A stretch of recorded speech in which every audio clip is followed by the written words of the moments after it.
Baş döndürücü müzik yaptım bak şimdi.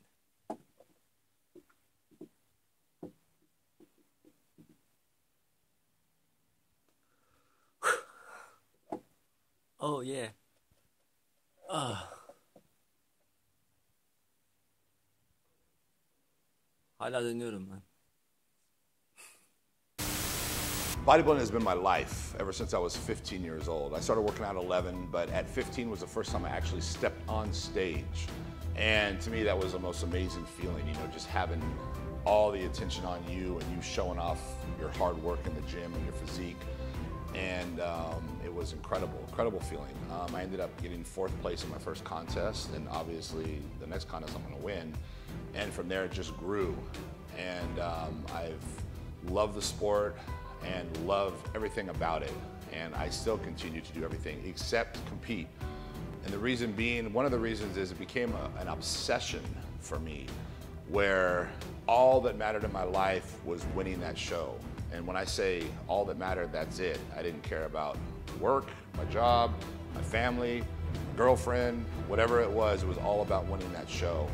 And if you weren't helping me win that show some way or another, I didn't need you in my life, because all it mattered was that trophy, that $5 trophy, let me add. But the thing is it was a hard thing for me to stop competing, because I loved it so much and it was my life. And I knew that I wasn't getting where I needed to be with the rest of my life, as far as financial and career-wise and so forth. You know, it was all about bodybuilding, and the truth was I wasn't really making any money doing that. So I knew that I needed to make a change, and there was many times I quit within a year or two, and then I'd be right back into it, because I just couldn't give it up. So it was a very difficult thing for me to give it up. And the reality is I still live like a bodybuilder, I just don't step on stage. And what I can do is I can stay in the best shape that I can without actually competing. And when I compete, when you have that mindset of winning at any cost, that's my mindset. When I'm gonna do something, I'm gonna put 110% effort in.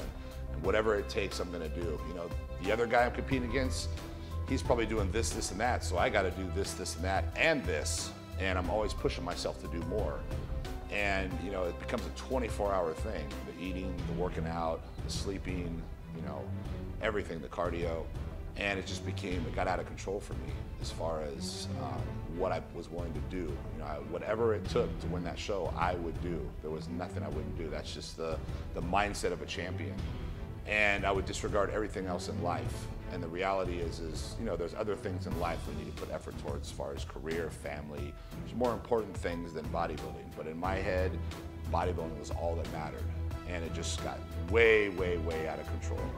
So I knew I had to give it up as far as the competing, because there's no way I could just go in and do it, you know, halfway, or, you know, maybe just, you know, I needed to put full on, you know, wake up at 5, you know, cardio, eat breakfast, go to the gym, come back, take a nap because I got to grow after I work out, you know, eat another meal, practice posing, go back to the gym, come back, eat, take another nap because I want to grow. You sleep when you grow.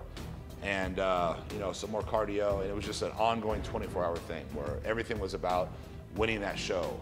And it was just, you know, for me, it really didn't get me anywhere as far as life. You know, I just have a room full of trophies, which, you know, the minute that show is over and you won, that's it, it's over, it's done. You know, you drive away and it's a great night, you won, you feel great, but the next day it's, you know, back to an ordinary day. You know, all that work, there was nothing given back to me. You know, if I had taken that time I put into competitive bodybuilding and put it into building a business, you know, I'd be a multi-billionaire. And you know, there's so much you put into the sport and you just don't get anything back, you know, other than, you know, the feeling of accomplishment and so forth.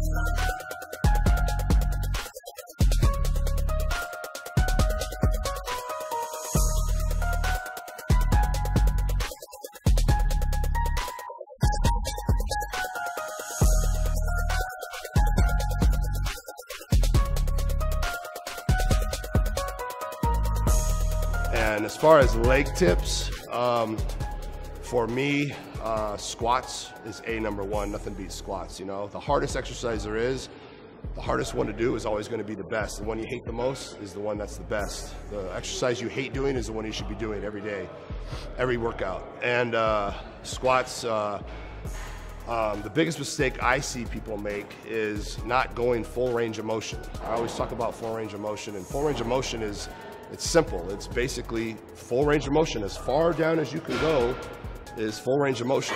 And you're capable of bringing your glutes all the way down, touching your ankles. And that's full range of motion, not 90 degrees, all the way down, all the way up. And if you're not doing full range of motion, you're missing out. You know, muscle needs full range of motion. And another mistake that I see is I see people go up and rest, squat, rest, squat, rest. Why are you resting on top? I know people say, well, I'm flexing. You're not flexing, you're resting. You know, when it comes to a compound movement, you know, just crank those reps out, you know, pump that blood in there. And I guarantee if you go in the gym and you do a squat 20 reps nonstop, bam, bam, bam, bam, bam, bam, bam, your legs are gonna be burning. And that burn is what's telling you it's hard, and that burn is telling you to stop. And that burn is what's telling you to stop at the top and rest because it's hurting. Well, don't stop, make it hurt. Whatever makes it hurt is good. So, you know, no pain, no gain. So that's a huge, huge point as far as making your legs grow is, you know, whatever's the hardest route is the route you need to take. And as far as another point that I need to make, is, you know, a lot of people, again, they will follow someone else's leg routine because that person has good legs. Well, that person has developed a leg routine to fit what he needs to build to work on his legs. So just following his routine doesn't make any sense. You have to actually look at your quad and decipher, do I have more outer sweep and I need a little more inner, vice versa, you know? And then you need to figure out a routine that fits what you're trying to accomplish as far as making your quads perfect. You know, it's all about you as an individual. Bodybuilding is an individual sport, and you have to make your physique the best it can be. And copying someone else's routine is not necessarily the best option for you. So like I say, if I tell you this is my routine, it might not be best for you. You know, I can tell you the reasons why this is my routine, and then you can decipher whether you have the same, you know, weaknesses or not. So it's very important, you know, is figuring out your routine is basically based on your development.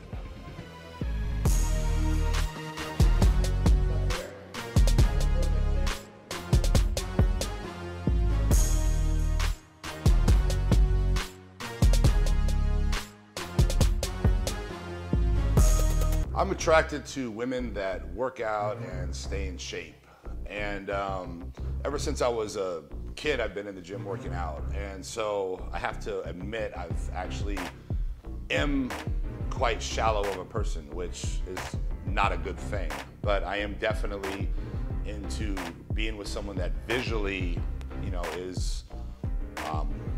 looks great. And I would have a problem being with someone who didn't stay in shape and didn't take care of their body. When, you know, the truth of the matter is what really matters is what's inside the person, because, you know, eventually that outside is going to wear off, but I haven't learned that lesson yet. So I'm still quite shallow. Basically, I'm not into women necessarily that compete or are in the industry. And the reason being is because it's just, it's such a selfish sport, which I've been there myself and competed. And when I competed, all that mattered was me and whoever I was with. You know, it was all about me. It was all about my show, all about my contest, all about helping me get ready for the show. And I don't want to be on the other side of that coin and be the one that's helping someone get ready for a show and, you know, talking about the show 24 hours a day. You know, it's just consuming. Although, I hate to say, you know, I'm dating a IFBB Pro bikini competitor as of right now, and it's the first time I ever dated someone who was in the industry. So, you know, but normally I'm not attracted to those types of girls. Just girls that work out and take care of themselves. And also, you know, the personality is very important. You know, to be able to sit and actually have a conversation, which is, for me, is hard to find. You know, there's basically three kinds of people. There's people that talk about people, people that talk about things and people that talk about ideas. And I'm more about the kind of person that talks about ideas. I'm always brainstorming and trying to come up with, business plans and ways to make money and this and that. And I can't stand to sit and have a conversation about people or about things. It's just a pointless, useless conversation. And from my experience, 80% of the people I talk to, that's all they want to talk about is, gossip and this and that. And so it's hard to find someone with substance. For me, that's an important thing, is to actually find someone with substance.